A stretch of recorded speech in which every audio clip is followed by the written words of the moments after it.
안녕하십니까. 지금부터 기술지도사 생산계획 강의를 시작하도록 하겠습니다.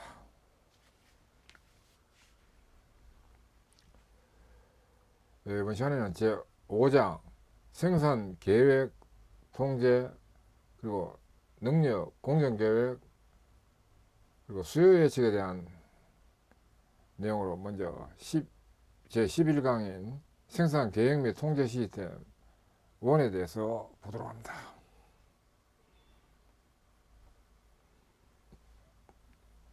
먼저 생산계획 및 통제 시스템입니다.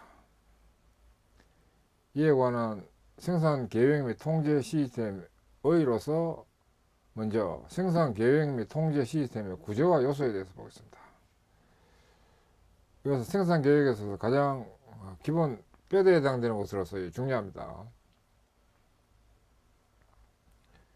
생산계획 및 통제는 기업 자체의 생산 시스템의 능력을 시스템 밖의 수요에 시간적 차원과 제품 수량 차원에서 적응해 나가는 계획 및 통제 기능이 됩니다. 이 생산관리 기능이 시간, 수량, 품질, 원가 등의 요건을 만족시키기 위한 생산 시스템의 계획 통제에 있다면 생산계획 및 통제의 주요 관심사는 시간과 수량의 관점이 대상이 됩니다. 한편 광의의 생산계획과 통제는 무엇을, 즉 제품을 어떤 품질로 언제 이런 시기고 어떻게는 공정 그리고 얼마를 수량 생산할 것인가를 모두 포함하는 기능이 됩니다.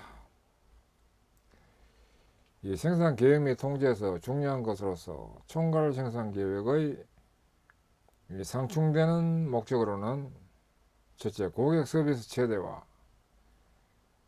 두 번째, 재고 투자 최소화, 세 번째, 고용 수준 안정화, 네 번째, 생산 비용 최소화, 이익 최대화 등을 들 수 있습니다. 여기에 들은 예 5가지는 서로 상충되는 항목들입니다. 상충이라는 것은 서로 충돌된다 이 뜻입니다. 하나를 좋게 하기 위해서는 하나가 나빠지고 이런 관계가 바로 상충입니다. 생산계획 및 통제 시스템의 장기, 중기, 단기 측면의 절차와 요소별 내용은 도표와 같습니다. 도표는 생산계획 및 통제 시스템 절차를 요약한 도표입니다.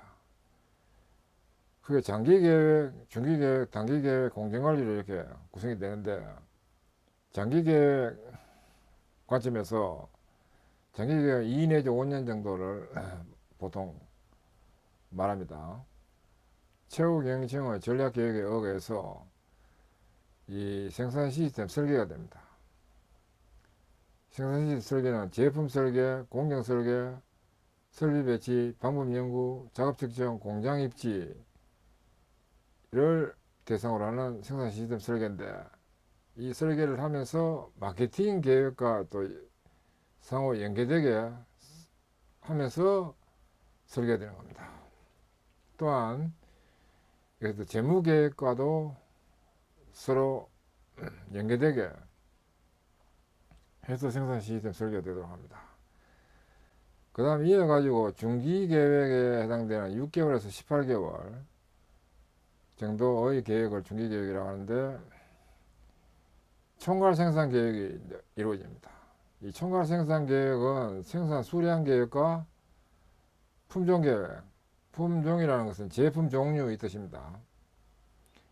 계획을 중심으로 한 총괄 생산 계획이 이루어지는데 이를 위해서는 뭐죠? 수요 예측이 바탕이 되어서 수립됩니다. 그리고 이것은 또 장기 능력 계획과 연계되어서 수립됩니다. 이것에 기반해서 대일정 계획이 수립됩니다. MPS라 해서 마스터 프로덕션 스케줄 대일정 계획이 수립되는데 대일정 계획은 또 계략적 생산 능력 계획과 연계되도록 해서 수립됩니다. 그리고 이어서 이 단기 계획 관련되는 이 공정 계획이 수립됩니다. 절차 계획이라고 합니다. 일명도 절차 계획을 하게 됩니다. 이 절차 계획에 수립되기 위해서는 재고 수준 계획 통제 그리고 자재 소요 계획 이런 것과 연계돼 가지고 공정 계획이 또 수립되더라는 겁니다. 자재 소요 계획은 이걸 MRP라고 합니다. Material Requirement Planning. 그리고 또 대일정 계획에서 뻗어나온 이건 또 구체적 능력 소요 계획인데 이것이 또 개별 일정 계획에 또 영향을 줍니다. 개별 일정 계획, 작업 배정, 진도 관리 이런 순서로 되는데 개별 일정 계획부터는 공정 관리에 해당되는 사항입니다. 그 다음에 이 생산 계획이라 하면 크게 보면 또 PRSD라는 이 순서로 이루어집니다. 생산 계획, 플래닝, 이까지가 플래닝, 루팅, 절차, 그 다음에 스케줄링, 개별 일정, 스케줄링, 디스패칭, 엑스피다이팅 해가지고 PRSDE 이 순서로 된 것이 공정관리 단계가 PRSD입니다. 그리고 단기 계획은 이제 일별이나 혹은 3, 4주 대상으로 하는 걸 단기 계획이라고 합니다. 그리고 생산 계획 및 통제 시스템은 전체적으로 이런 큰 틀 하에서 진행되는 것이 생산 계획 및 통제 시스템입니다. 그럼 생산 계획 및 통제 시스템의 요소입니다. 개별 요소별로 시험 잘 나옵니다. 그래서 내용을 잘 읽고 이해하고 대비할 수 있도록 해야 됩니다. 경영지도사, 공정관리기술사, 기술지도사에서 다 나왔던 영역입니다. 먼저 수요 예측입니다. 생산 계획을 수립할 때는 불확실한 수요량에 대처하기 위해서 수요 예측을 먼저 합니다. 수요는 기업의 생산 시스템과 외부 시스템을 연결하는 요소가 됩니다. 그 다음 생산 시스템 능력 계획입니다. 생산 능력은 설비, 기계, 인력, 기술 수준, 공정 방법 등 여러 요인에 의해서 결정됩니다. 장기적 관점의 생산 규모 결정 시에는 특정 기간, 예를 들면 1년이나 1개월에 특정 제품을 생산할 수 있는 총수량을 생산 능력으로 봅니다. 이 단기적 관점의 생산 규모 결정은 특정 기간 중에 공정에서 생산에 할당할 수 있는 가용 능력을 생산 능력으로 봅니다. 생산 수량 계획입니다. 생산 수량 계획은 장래의 일정 기간에 생산해야 할 제품의 생산 수량에 관한 계획입니다.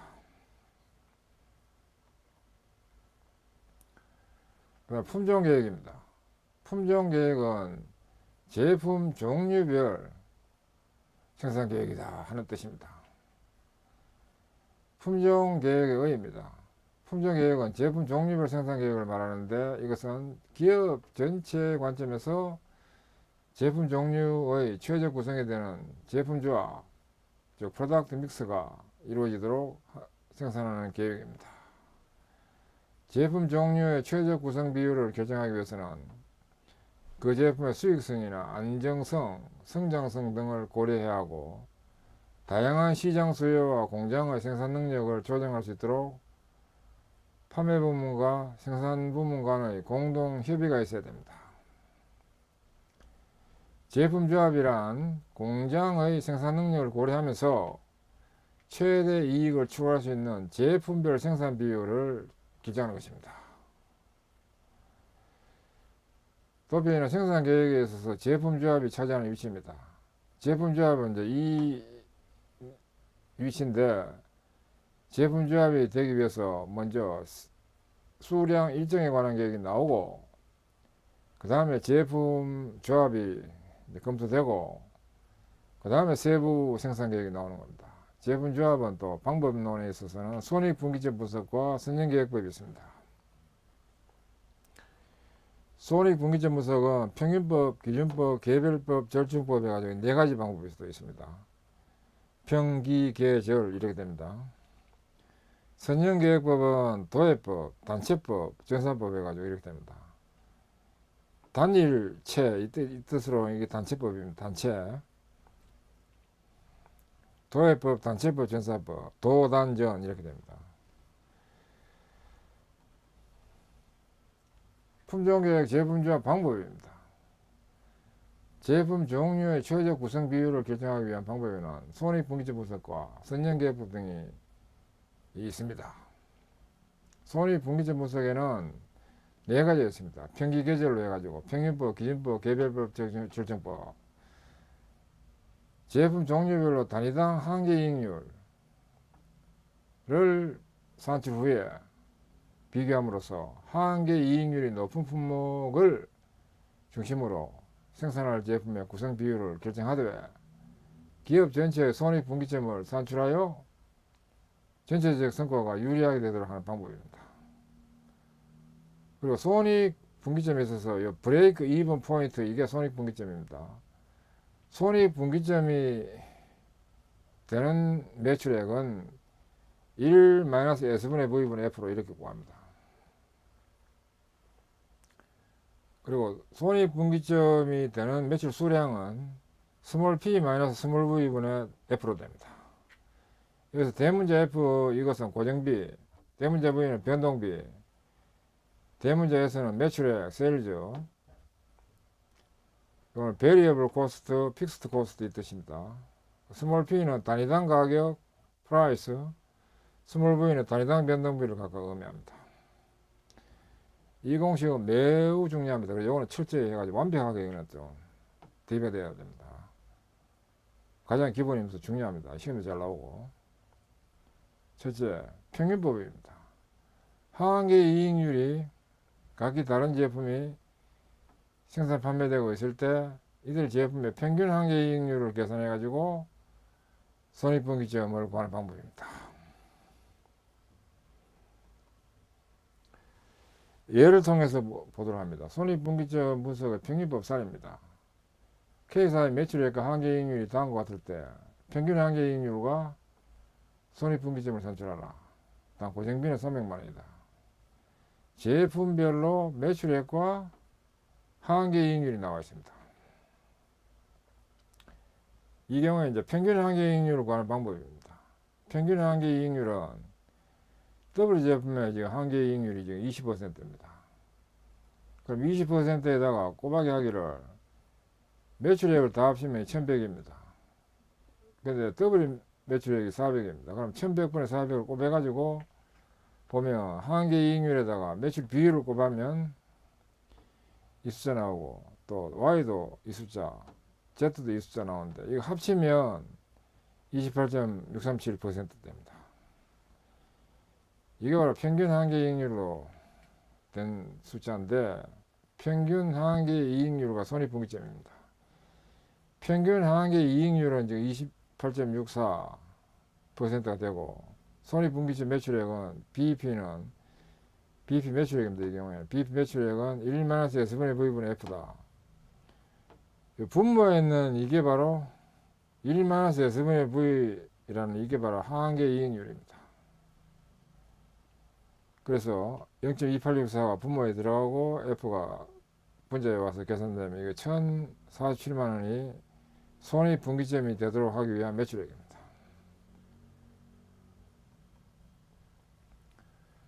기준법입니다.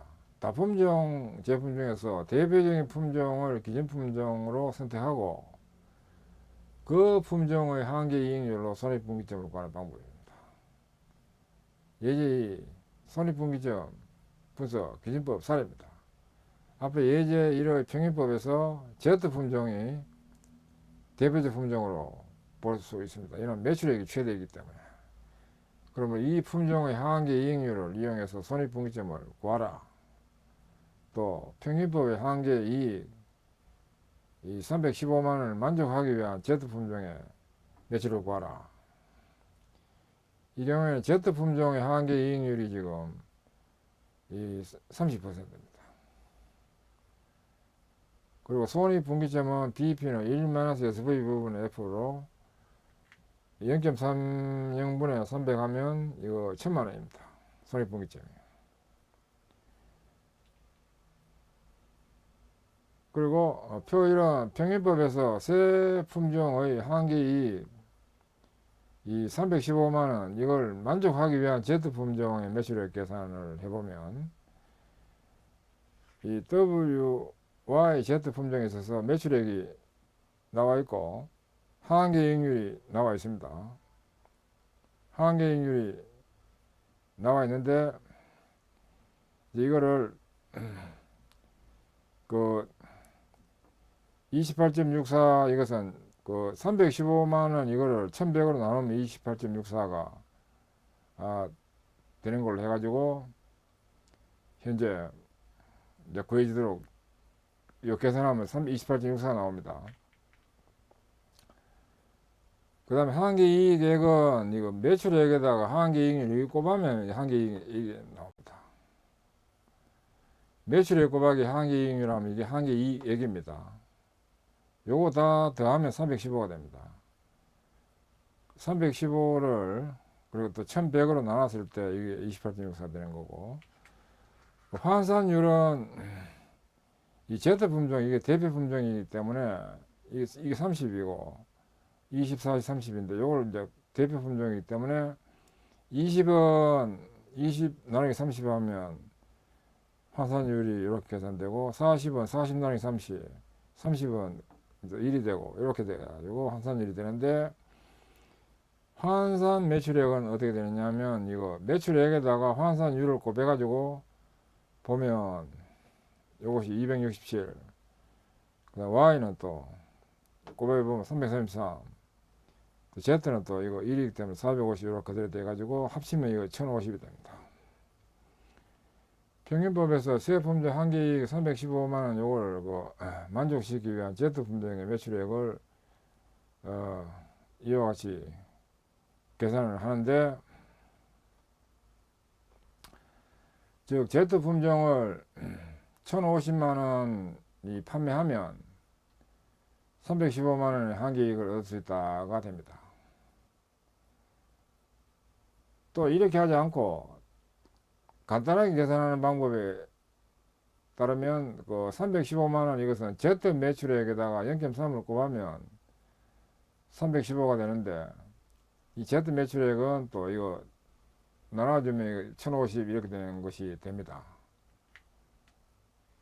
결과는 똑같습니다. 또 밑에 이 방법이 간단하게 추천됩니다. 개별법입니다. 품종별 하반기 이익률을 사용하여 하반기 이익을 계산하고 이를 고정비와 대비하여 손익분기점을 구하는 방법입니다. 중앙직권적 및 분권적 작업 배정입니다. 중앙직권적 작업 배정은 공장장 보호자의 작업 배정 책임자가 작업 배정 실시하는 겁니다. 분권적 작업 배정은 작업 부서별로 현장 책임자에게 권한 위임에 의해서 작업 배정하는 겁니다. 컴퓨터의 발달로 중앙직권화하게 되었습니다. 그 다음 작업 배정을 위한 정보입니다. 작업 절차, 재고 현황, 작업별 소요시간, 개시 종료시간, 그리고 준비시간, 제작 설계도 등 이런 것들을 바탕으로 해서 작업 배정이 됩니다. 그럼 작업 배정판을 이용합니다. 작업 배정판은 우선 작업장 준비가 먼저 되도록 합니다. 그래서 작업전표가 작업장 준비가 되도록 하기 위해서 작업전표가 딱 이렇게 놓입니다. 그러면 이 작업전표에 따라 가지고 작업장 준비를 하고 이어서 이제 작업장 배정을 하고 그 다음에 기계 배정을 하도록 이렇게 하는 순서로 이루어집니다. 작업전표를 작업장 준비, 작업장 배정, 기계 배정 이 순으로 이동시켜 가면서 작업 배정 관리를 하도록 하는 것이 되겠습니다.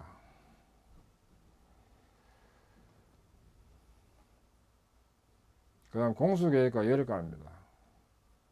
공수계획의 의의를 봅니다. 공수계획은 로딩이라고 하는데 공수에 대한 계획으로서 부하와 능력을 조정하는 역할을 합니다. 공수계획은 부하계획과 능력계획으로 구성됩니다. 부하계획이란 부하율, 즉 최대 작업량과 평균 작업량의 비율을 부하율이라고 하는데 이 최적으로 유지하는 작업량 할당 계획입니다. 능력 계획이란 표준 능력과 실제 능력과의 비율을 최적으로 유지할 수 있도록 하는 현유 능력 계획입니다. 인적 능력, capacity, personal 이 뜻입니다. CP는 인적 능력 계산입니다. CP는 MT, 이타 이렇게 됩니다. M은 환산 인원입니다. 실제 인원을 표준 능력 인원으로 환산하는 것이 환산 인원 M이고, T는 취업시간, 즉 실동시간, 이타는 가동률이고, 구체적으로는 이타1 출근율에다가 곱하기 1 간접작업률 뺀 곱해가지고 이렇게 이타 구해집니다. MT 이타로 해서 구해진다는 것. 그리고 기계능력 계산. 이것은 기계능력은 유효 가동 시간에다가 기계대수를 곱해서 구해집니다. 여기서 유효 가동 시간은 가동 일수에다가 일일 실동 시간에다가 가동률을 곱해가지고 유효 가동 시간 구해집니다. 그런데 이제 인적 능력이다, 기계 능력이다 하는 거 이거 굉장히 중요합니다. 이거 잘 파악해야 됩니다. 계산 문제도 가끔 나옵니다. 공수계획 순서입니다. 공수계획은 우선 부하량을 계산합니다. 부하 계산. 그 다음에 현 보유 능력 계산입니다. 그런 다음에 이제 부하 능력을 비교를 합니다. 부하 능력 비교표를 이용하도록 해서 비교를 하고 부하 능력 조정을 하도록 하는 부능 비조 이 단계로 이루어집니다. 작업량 표시 방법으로서는 기계시간, 머신아워, 인시, 맨아워가 쓰이고 이들 모두를 공수로 표현하지만 일반적으로 공수라고 하면 인공수를 말합니다. 인시 이런 거를 말합니다. 인공수는 인일, 맨데, 인시, 맨아워, 인분, 맨미니트가 있지만 인시가 대표적입니다. 즉 맨아워가 대표적입니다. 공수 계획을 정확히 산정했다 하더라도 작업을 반복함에 따라서 공수 체감 현상이 발생하므로 즉 공수가 감소될 수 있으므로 동적 계획 수립이 필요합니다. 그리고 합리적 공수 계획 수립 시 고려사항에는 부하와 능력 양쪽에 어느 정도 여유가 있는지를 예측해야 됩니다. 부하와 능력의 균형이 유지되도록 하고 일정 비율 부하 변동이 방지되도록 하고 적성에 맞는 배치와 전문화 촉진, 가동률 향상입니다. 이것은 합리적 공수계획 수립 시 고려사항, 역연변 적정가 6가지입니다. 작업기간, 공수체감현상 및 공수계산입니다. 공수계산을 위한 작업기간을 이거 프로타임이라 해가지고 FT라는 기호를 씁니다. 단위 생산에 필요한 일수, 즉 작업기간 FT는 8MA 2분 D로 해석을 합니다. 그리고 8MA는 H로 되고 H 2분의 D로 이렇게 됩니다. 여기서 D는 한 제품 생산 소요 작업 표준 공수를 말합니다. D는 디맨드라는 의미가 있기 때문에 D가 들어간 겁니다. 8은 일일 작업 시간, M은 맨으로 작업 인원, A는 하루에 투입되는 작업 반수, E는 작업장 효율, H는 작업장에서 작업한 일일 공수 8MA 이렇게 됩니다. 저학기간 산출 예입니다. 예제 5. 하루 5대 차량 생산 예정이고 한 대당 소요 표준 공수 1000. 작업장 직접 노동 효율 80%. 차량 한 대당 최대 배치 작업인원 5명. 주당 6일간 작업 실시. 2개 작업반이 작업한다. 한 대당 작업기간은 FT는 8MA 2분의 D로서 8M은 5명, A 작업반 2개, 효율 80분의 디맨드 치환하면 이거 15.6일이 됩니다.